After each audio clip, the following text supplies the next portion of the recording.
that's one space which is in underperforming mode. Frankly, it's ITC.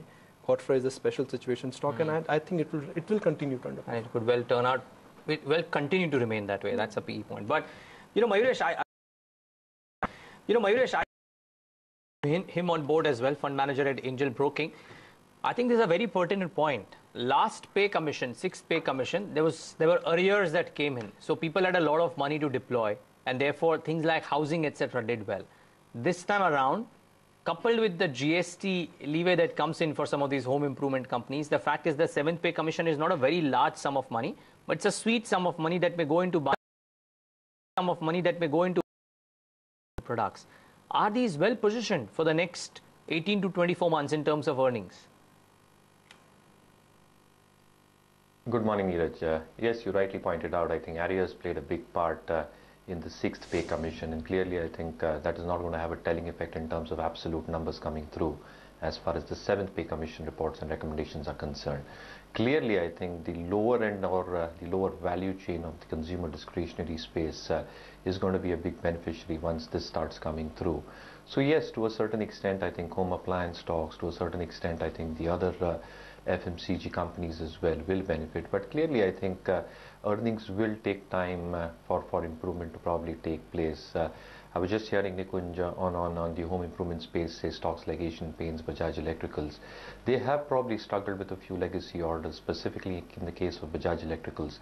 But clearly, I think once the discretionary spending and the discretionary demand comes back over the next 2 to 3 quarters, the earnings should show improvement, but the earnings should start improving from Q2, Q3 of FY17. So clearly till that point of time, you still expected to see sluggish earnings growth come through for a lot of these companies. But yes, I think once these recommendations come through, once they are implemented and once the spending actually starts in the system, a lot of these goods in the lower value chain will clearly benefit. And again, I think if GST comes through, clearly I think the parity that the unorganized sector will have in terms of how the tax structure will play out, I think the unorganized sector probably is going to feel the heat. So I think the organized sector in that respect also is going to be a key beneficiary. So I think second half of FY17 looks very interesting for a whole bunch of these companies.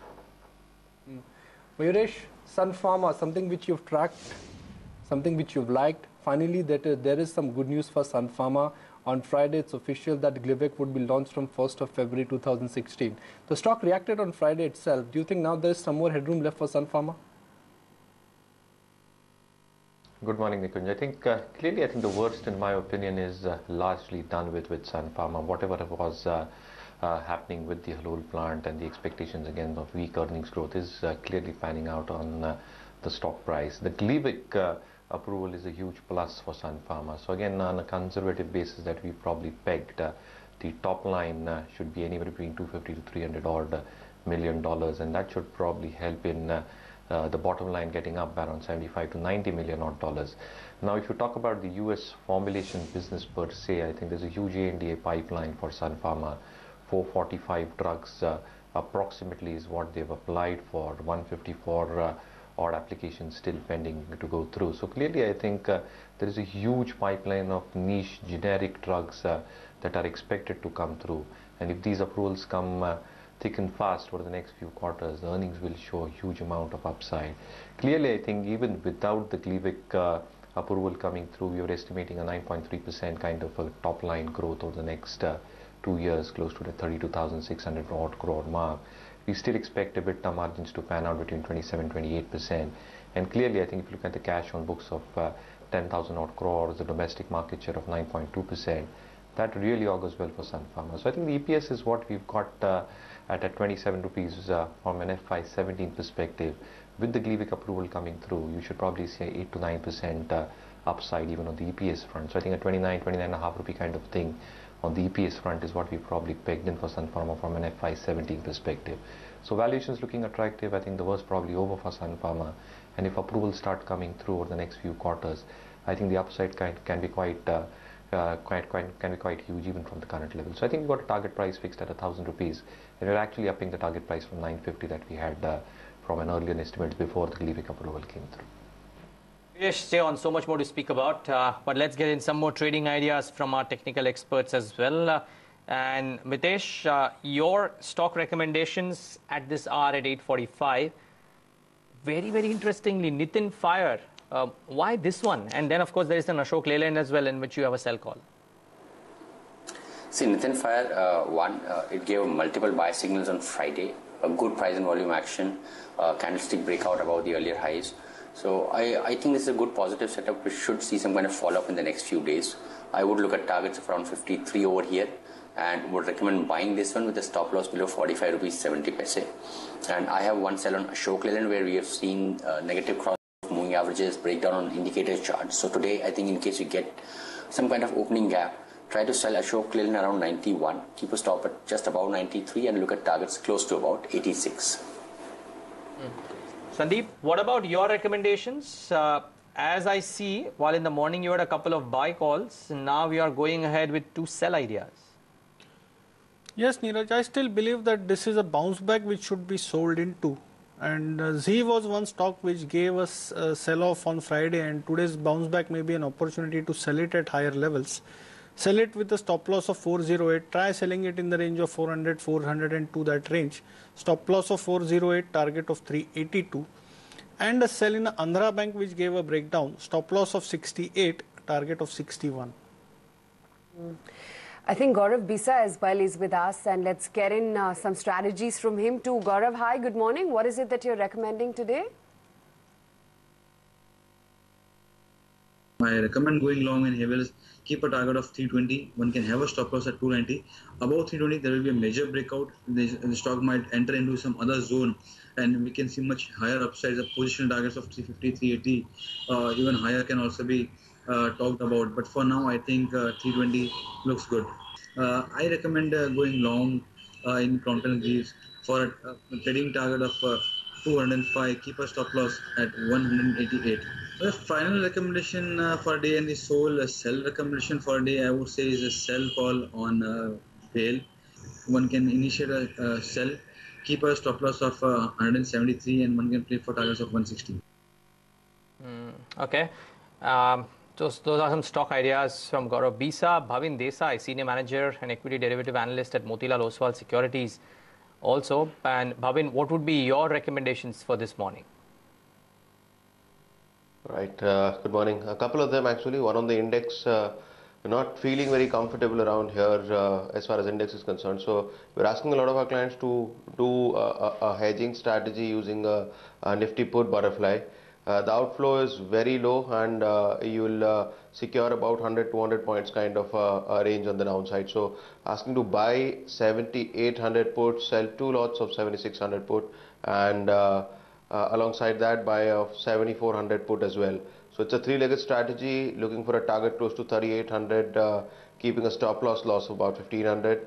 And another idea is a negative outlook to be played on Z with a simple bear spread. The stock had about, the ballpark number is not off the top of my head, but a lot of put writing in 400, and the stock is trading above, below the level, and we believe that this opens up to 385, 382 kind of levels for this expiry. So a bit of a positional trade, but next 5 to 7 sessions, you could see a decent amount of profit and can be capitalized using a bear spread where you buy 390 put, sell a 380 put. Stop loss can be kept at about 2,500 in absolute money terms, and target profit of about 5,200. Gaurav, always good chatting with you. Thanks much for taking the time out, and Bhavin, you too as well. But let's also bring on board Manisha and chat about the currency, because that seems to be dwindling a fair bit. Manisha, after hitting the 67 mark, what lies next? Well, yes, in the previous week, the rupee was an underperformer, but we are expecting the rupee to strengthen into this week, starting with the bond markets first and the post-RBI policy. And ahead of the FOMC meeting, the bond markets are expected to be trading in a range. Much of the cues, of course, would come in from currency and the US Treasury yields as well. The India rating report suggests that the rupee has internalized a rate hike from Fed. So any negative spillover from the global cues will have a very limited impact coming in for Indian money markets. The rupee can see some support what, most of the Asian currencies are trading in the positive, and that's the first cue that the rupee perhaps would be taking. Having said that, the ability to continue attracting capital will hold the key. And of course, GST is one major event in this week. If that goes through, if there is a consensus building, that would be a major support coming in for the rupee. In the meanwhile, you are looking at a range between 66.30 to 66.80 for the rupee for the rest of this week. On the data front, not too much is coming. US has jobs data and the retail sales numbers coming. China has a fair amount of numbers coming in for this week. For the Indian markets, we are watching out for the industrial production for November and balance of payments in this one.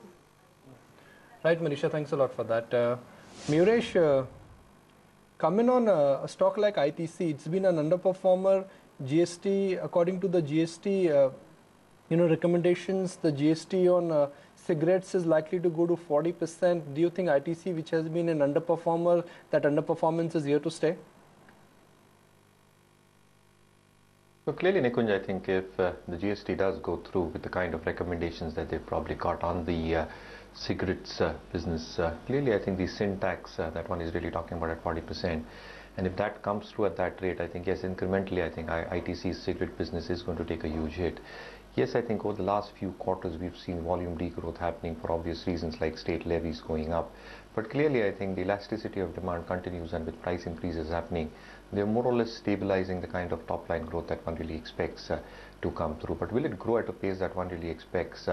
With these taxes going up, clearly I think the consumption specifically towards the unbranded cigarette business, which might be Gutka or which might be the other products that one is really talking about, that is a key possibility of that happening. And clearly I think the other businesses for ITC still have to mature enough to independently start delivering cash flows and an EBITDA positive scenario. So clearly I think the hotels business is something that will take time. The other FMCG business is something that is doing reasonably well, but again I think it will take a huge amount of time periodicity for them to actually start generating revenues as a standalone unit. The paperboards business is something where the EBIT margins are clearly struggling at this point of time.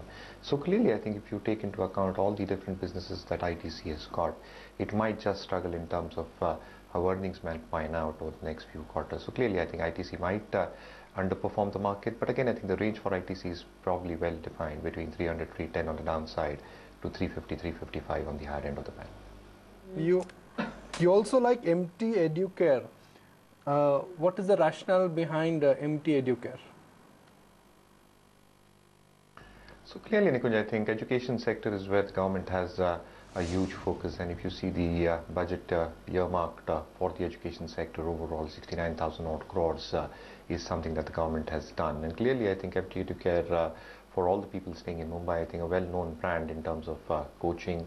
In terms of the locations, they've got 138 odd locations out of 239 odd cities. So I think you're probably looking at a huge amount of penetration probably coming through in terms of expansion plans going forward. Clearly, I think the LMS part, which is the learning management system part, is going to be a key driver for the company going forward. Their Robomate division is doing exceedingly well. The government orders probably will start coming through, and that is a huge kicker for the stock going forward. When you're talking probably of EBITDA margins, our own take is 27-28% is so Mayuresh, quite what is the sustainable 12-month price target for MT Educare? Where do you see the stock could move in next 12 months? On Friday it closed at 140. Can it be 200 in next 6 months? So clearly I think we're looking at a target price of 170 with a top line growth of 27%, bottom line growth of 20%. But clearly investors having a horizon of more than 1 year, 2 years, 3 years, I think the target that you're probably talking about when the earnings start coming through is quite possible. Mayuresh, you were just chatting about Sun Pharma, but the rub-off was also felt for Spark. In fact, even more, the stock ran up a good 10 to 11 odd percent. How do you suggest an investor approaches Spark right now? Would it make a good bet, or do you think this was just a sort of rub-off and a knee-jerk reaction coming in on Spark, because materially earnings will only translate for Sun Pharma and not really Spark? Morning, Aisha. I think clearly we do not cover Spark, so as a disclaimer, I think not be able to comment on what Spark does. But clearly the business model of Spark does take time. And again, I think the Gleevec contribution will be seen more on Sun Pharma's balance sheet. Having said that, probably I think the return ratios that you're probably talking about in terms of how they will pan out, specifically in the case of Sun Pharma, I think they can be quite quite tremendous over the next 2 to 3 years, and we're probably looking at, as I said, margins actually inching up even beyond 27-28% over the next 2 to 3 years. So clearly, I think Sun Pharma is something that will be a key beneficiary, and clearly, I think if approvals start coming through, as I said, in terms of the pipeline they probably got, I think Sun Pharma remains a key beneficiary. So I think Sun Pharma is something that we are extremely optimistic about. Persistent. Also, Mayuresh, they just had an analyst meeting over the weekend. Some positive commentary there while the guidance remains unchanged at what they already entailed. Considering we've seen a good 3 to 4 quarters of pain by way of earnings for Persistent, does it seem like the analyst commentary is going to go down well with the street? I mean, how do you think investors who sort of burnt their fingers in Persistent now should they look at the stock? So clearly, I think the core business has been underperforming, and it has not met market expectations. So I think the analysts meet that probably happened, and in terms of dollar terms, the revenue guidance that they probably gave. Again, I think it is an encouraging sign, but I think the analysts will wait for numbers to start coming through, because I think the numbers have disappointed over the last 2 to 3 quarters. And as Neeraj was pointing out, I think unless numbers start coming on the balance sheet, I think the confidence in terms of how the management is approaching their core business is somewhat not very evident. So clearly, I think let the numbers do the talking. Yes, I think the guidance might be a very positive sign that the management has probably given out. But clearly, I think Q3, Q4 is where a lot of IT companies will struggle. So I think one really needs to understand how the numbers will pan out for FY17, and one really needs to take a cue from what happens over the next few quarters for Persistent. So I think within the mid-cap basket, I think Mindtree is something that I've always liked. I think it's a clear hold recommendation. The kind of acquisitions that they've probably done is probably taking them in the right path. I think the earnings growth should sustain for Mindtree. So Mindtree remains a favorite within the mid-cap IT space. Big story on Friday was RCom. It's official that a clutch of PE investors would buy into the tower business of RCom. What's interesting is that the minute news came out, the stock actually topped out from 87 to 81, almost sub 81. The stock collapsed and cracked substantially from the day's high. There are two factors which are attributing to the reversal there. Number one, the stock had seen a run up from 60 rupees to 85, 86 rupees in the anticipation, or with the anticipation that the news flow was coming. So it's turned out to be a case of buy on rumors and sell on news for RCom. And also, even though they've divested stake in the tower business, the core business is still a challenge, because in the core business, both in the global business and the local business, in the wireless business, in the data business, there is a marked slowdown. Whereas what they've done is great news, because Anil Ambani Group is trying to reduce their debt and they're trying to reduce ownership in some of the non-core businesses. Frankly, for RCom, I guess the news adjustment which took the stock from 60 to 80, I guess for the moment at least, that news trigger, that one-time move, I think Neeraj frankly is behind us. Yeah, in all probability, and probably the same thing happened with GMR as well. Ran up ahead of the announcement, a small announcement at that, but that stock too cracked about 15-16%. So I think that news flow is there. But yeah, ADEJ is a different kettle of fish, quite frankly. They've done all the right moves. Stock though getting sold on news. But a lot of stocks in news today. 48 seconds to pre-open. Quickly highlight the top 3 or 4. Remember, the SGX Nifty is indicating that we'll have a bit of an uptick today. So keep in mind that we will start off well. Then look at the top newsmakers. Petronet could well be reactive today. Do watch out. Persistent Systems could well show a small reaction in today's session. And then there are a bunch of mid caps and small caps that could be in news today. So Man Infra, large block deal. Promoters have sold stake to Reliance Mutual Fund. But because it's Reliance Capital that has bought into it, I think the stock could react. And then there's a small cap company called Sagar Cement. Their subsidiary has got a mining lease. So 5-year-old plant will now start functioning. And I think from a stock perspective, it's a 800 crore market cap company. I think it could well do extremely well in the session today. So watch out for these 3 or 4 names in trade. But here come the first rates. And flat right now, but I think it will be a good start. We'll watch out for the rupee as well, quite frankly. That will be one key monitorable. It seems to be a done deal that we'll have some action on the 15th or the 16th of December. So let's see what the currency does until then. But for now, for starters, yes, the Nifty now having a more believable 33-point uptick. So that may well be how we start off today. Will Hero MotoCorp have a big move in the session? I don't know. Could have a small move, yes, but do watch out for Hero. Do watch out for the banking names in today's session. They were a bit soft in Friday's trade. Maybe there could be a bit of a reaction because the SGX will start off well. And then, as we said, a bunch of mid caps and small caps. I just want to mark one Petronet LNG and see if that is reacting to that belief of a news flow coming in. No, not quite really, just about 1%. So sedate start for this one too. Yeah, but not so for the currency because it continues to, hold around that 67 mark. Absolutely flat moves coming in, just marginal gains. 66.69 was the opening tick for the currency. So that weak pocket really continues, and that's going to grow a bit of a concern going forward as well, given the kind of underperformance that we've had, even in the entire emerging market lot, and we have been the weakest, so to speak. Look out for ACC and Ambuja because Holcim has well conducted its analyst meet over the weekend, and it seems that they plan to reduce group growth capex to less than half. They have talked of a 5% CAGR for the next 3 years for the Indian market. So look out for how cement as a pack overall really pans out in today's trading session. But besides that, a couple of other stocks like Neeraj has been highlighting, a Petronet, a Bharat Forge, Persistent. These are a couple of stocks which are in focus. Bharat Forge, considering their North America class 8 November order flow, stands now at 59%, or rather negative 59%. It's the lowest level of order inflow since the month of September in 2012. So look out for some weakness that you may see in Bharat Forge in today's trading session. Besides that, you've got GMR Infrastructure, considering Fairfax Holdings and Changi are now in talks to invest a good 3,200 crore rupees for a 30% stake in the airport business. This is something, of course, that you read first in the Economic Times earlier this morning. A nice 1.6% bump up is what you're seeing on GMR Infrastructure right now.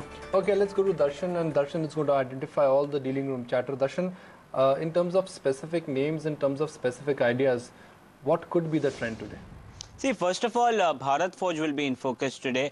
The sales that have happened out of North America, they are down almost 59% in November. So clearly there seems to be a lot of weakness. 20% of their top line comes in from the US truck sales. So that is, the commentary is not good here also. So Bharat Forge will be weak in trade. It was down on Friday also. The other counter on the positive side will be Man Infra. If you're looking at the block deals that came in, Reliance Capital bought in almost 40 lakh shares. Sundar Iyer, one of the other notable HNIs, he's picked up on another 25 lakh shares in the company. So there seems to be a lot of institutional money that is coming in into Man Infra. It's up 2% in trade and will be in focus today. And Gujarat Fluoro is the another counter dealers are talking about. Dealers indicate some of the domestic mutual funds have taken interest. They may accumulate this counter at lower levels. Okay, thanks a lot for that, Darshan. So those are some key stocks to watch out for. In a bit, we'll get in Kamya as well to speak about what's happening on the brokerage side. But I just wanted to see what are the stocks that are reacting within the first 5 minutes of trade, more so on the broader markets. Bring up Man Infra and see if that is reacting.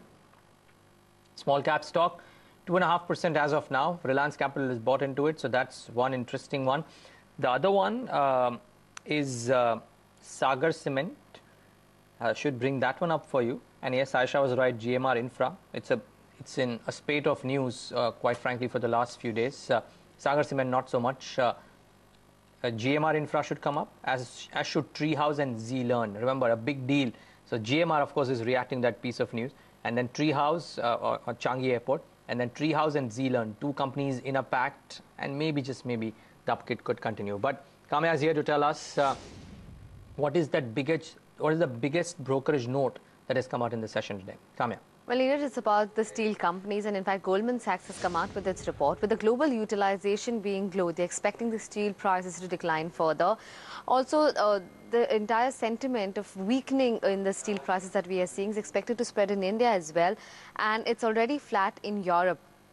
They're not seeing any recovery in China's consumption, and the global utilization clearly in that case remains low. And in fact, Goldman Sachs is of the view that the safeguard duty on other products could be a positive for the steel companies, and they are remaining cautious on Indian steel companies, and more specifically on JSW Steel as well as SAIL. They're of the view that the Indian companies will struggle to generate free cash flows from the margin compression. And on JSW Steel, they estimate that structurally they expect low margins because of the price decline that they are seeing in steel prices. And with SAIL, with 100% iron ore integration, it's relatively worse off in the failing iron ore as well as steel price environment. So overall, a negative sentiment as far as steel companies are concerned. Right. Kamya, thanks a lot for that. But the big story today really has to be the GST. The CA GST report is out.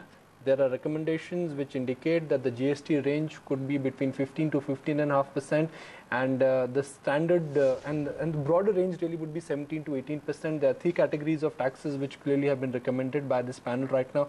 This is not the final law, but hopefully this could be the final blueprint in which GST would ultimately be implemented. So let's connect with Mr. Sunil Duggal, CEO of Dabur India. Sunil, good morning and thank you for joining us.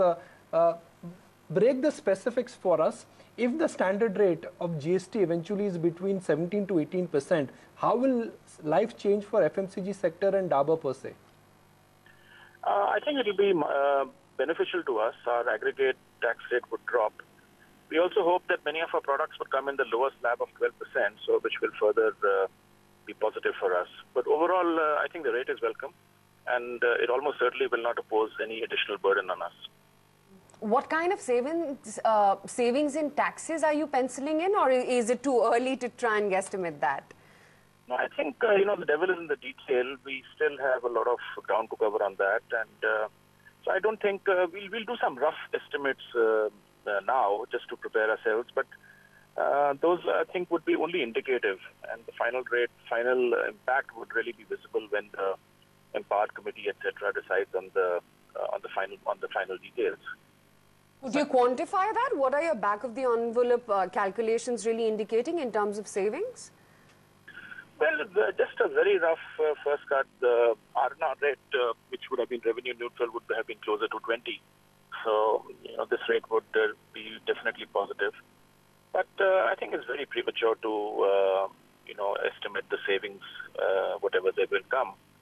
The set-off mechanism is not very clear, etc., etc. So a lot of work has to be done. The service tax impact, of course, would be negative. But overall, I think we welcome it. It's lower than what we expected, and we look forward to a speedy implementation. Okay. Let me get one closing comment from you. The tax saving which will come for FMCG sector, will that be passed on, or are companies likely to retain it? I'm asking you to be too much futuristic right now, but the benefits will actually stay with company, or they will go to the consumer? I think if it's very marginal, it will likely to stay. But if the impact is large, particularly in some product categories, then it will be passed on. No doubt about it. But a marginal impact this way or that way is normally taken by the company and not really passed on either way. Mr. Duggal, good morning. Neeraj here. Just one quick word. 2 days ago, I believe you were one of the first companies to admit that the Nepal issue will hurt companies, and Dabur in particular, in Q3 as well. We're almost mid of December now. You think it'll be an impact of 10%, or could it be more than that? Well, on our beverage business, it would be in the region of 10%, maybe 15% at worst. Other sectors are not really affected, at least the India business. Of course, we lose some sales in Nepal. The domestic consumption is also reasonably high there, so we lose a bit of sales there. But the larger impact has already been taken place in October and November, which is loss of sales of the beverage side. And so therefore our beverage growths are likely to be negative 10 to 15% as what we indicated to the exchange. We have made alternative arrangements, so December onwards we are now not dependent upon Nepal. But it takes time to rejig the whole supply chain. So in the interim in October and November, we did lose a fair amount of sales. But that's the only thing, 10% or 12% impact on beverage, nothing else, quite frankly. Yes, I mean, in terms of degrowth over the previous year. So that is the kind of impact. Okay. And almost nil on the other domestic areas, a little bit impact in terms of Nepal domestic consumption. Which is good to know.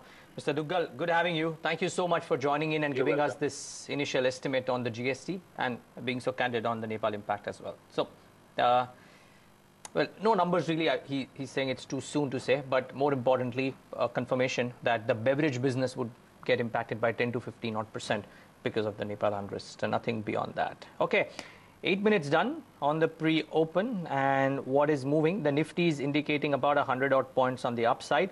Bharat Forge is probably the biggest reactor on the negative side on the Nifty. Can little bit because of what crude is doing.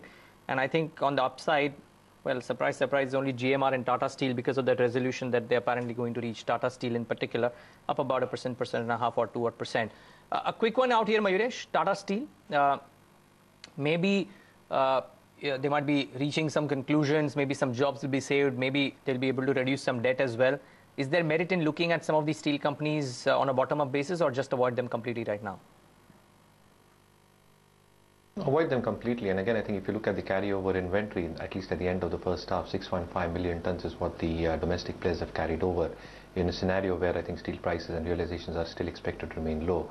Tata Steel specifically, I think, even for this quarter, I think the 1.5 empty high cost iron ore inventory that it was carrying on its books will still get played out, at least on the domestic business. International business, Southeast Asia, you've seen huge amount of dumping still getting carried on. So clearly, I think the cycle has not reversed for a lot of these steel companies, so best avoid at this point of time.